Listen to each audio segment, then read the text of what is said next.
Our 8 News Now investigators also following the case of a man who dismembered body parts were found in a barrel in the East Valley. The coroner's office is now identifying that victim as 39-year-old Rene Enriquez Jr. There is something about the wrong things you do that ends up back in your lap. Today's story dives deep into the life of a man who thought he could get away from it all, but he was very wrong. Wait till you see what they did to his family. Rene Enriquez Jr. went missing on the 5th of November. The 39-year-old did not have any connections with the Mexican Mafia, but his father sure did. He was the son of the renowned Mexican Mafia member Rene Boxer Enriquez. My name is Rene Enriquez. My CDC number is 869471. I have been involved in organized crime for 20 years, and I've been a Mexican Mafia member for over 17 years. Boxer forgot someone else might have to pay the price of his actions. 24 days after his alleged abduction, Enriquez Jr. was found lifeless and stuffed into plastic bags.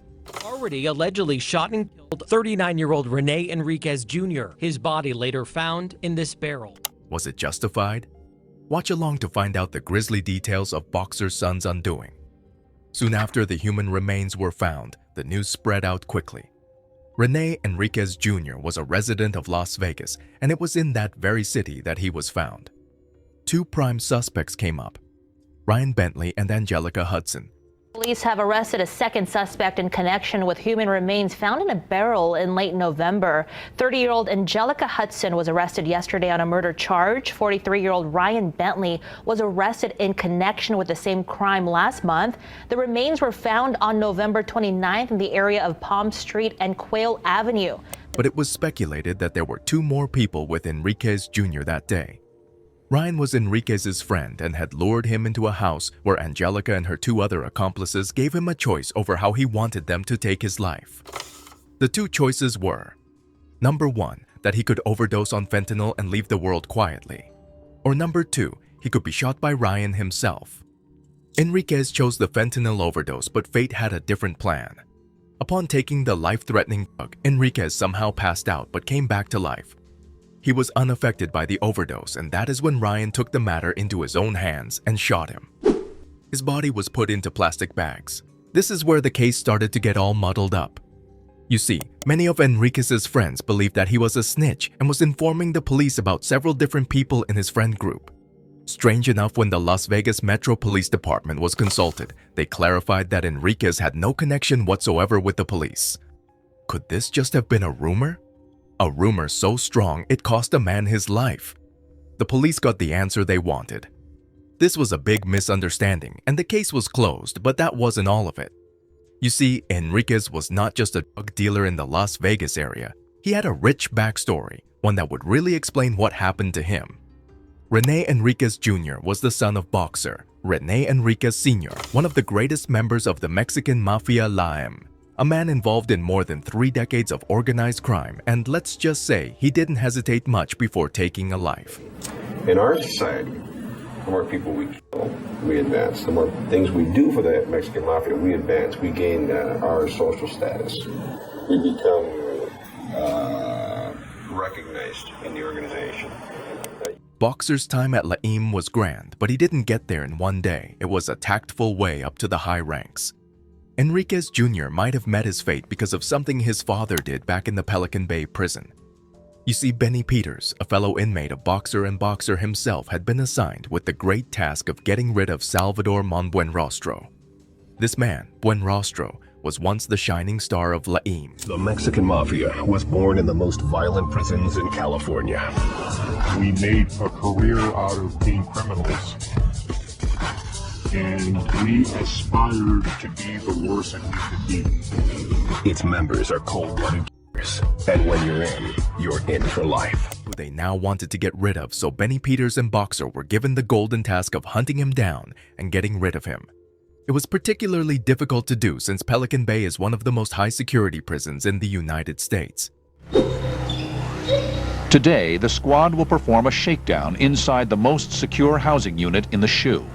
SHU is really the Department of Corrections prison within the prison. It is here where the most brutal of California's gangs are housed. Both men teamed up to figure out that there was only one way to rid themselves of Buenrostro, and that was during their visit to the attorney's court. There was only one problem. They were both handcuffed in a courtroom full of 50 police officers. If you think a room full of police officers and handcuffs were going to stop Mexican Mafia royalty from taking the life of one who had lost all favor, you would be wrong. They slid out of their handcuffs, extracted weapons from their shoes, and began attacking Buenrostro with the weapons. As per the testimony of an officer present at the spot, they did not care about the witnesses. They did not care about anything. It was this ruthlessness in their nature that led them to attack a man in the presence of 50 cops. Funnily enough, those cops were unarmed and they had to watch the whole thing happen right in front of them. The witnessing officer commented how they struck him until they thought he was gone. She did too. But Buenrostro was a different breed. Buenrostro survived the attack and made it his life mission to hunt down the men who had hurt him. Now, would you wait 30 years to avenge an attack that happened to you in the courtroom? Possibly. Buenrostro could possibly have orchestrated the misunderstanding that ended up with Rene Enriquez Jr. in a barrel, but that is not all of the story. There is always more to it. You see, although Enriquez Jr. was not a snitch or a rat, his father sure was. Rene Enriquez Sr. was born to middle-class Mexican immigrant parents in 1962 in Artesia, California. He was a smart boy, but he had the wrong bent of mind, and it did not help that his elder brother was very fond of petty theft and small crimes. He soon wanted to feel the power among his boy group, and only the boys who had gone to prison got due respect around his circle. He did what he could to get to prison, and that is where he found his true calling. He was connected for the first time in his life to members of Laim who saw a spark in him and knew his desperation for power and his ruthlessness would get him very far up in the ranks. It proved to be true. He was cold-blooded and careless, and even enjoyed taking the lives of people. It was a sport to him, and he grew more and more fond of his work as every day passed. He landed in prison many times and made even more connections. At one point, he got so good that he could run a whole mafia from behind the bars. With things as simple as everyday greetings, he and his fellow inmates created a coded language that could seal the fate of anyone within a matter of seconds. He enjoyed great power and began living the life that he had dreamt of as a boy. He had looked up to what he had become. After 3 decades, Boxer thought of changing the way he operated. He went down a completely different too, redemption. Soon when he understood that his time was up at Laim, he began outing them. The state police loved him for it. He partnered up with the police and divulged sensitive information that shook Laim to its core. He openly testified against his former comrades and helped police arrest and uncover many plans the organization had. He went on to cost them millions of dollars in foiled and failed missions. The police department became awfully fond of this ex-convict turned book writer and police informant. So much so that he was given protective custody. He was given aliases, constantly shifted around in safe houses, and there were even fake charges put up against him to keep him safe from the reach of the Mexican Mafia. Boxer clearly did not think this through because although he was protected against the wrath of the Mafia, he was infuriated with his actions. His son was not. Guess who they got onto once they found out about Daddy's activities with the police? It is always like that. The doing does catch up, but in a sick and twisted way. There is almost always collateral damage these renowned men pay. It is harsh and clear who loses this game in the end, but they do it anyway. They put everything on the line, and look where that gets them. Boxer rots in a cell now with a death penalty hanging above him, while Enriquez Jr. rests in a cold grave somewhere. Let us know in the comments below what you think of Boxer's life choices.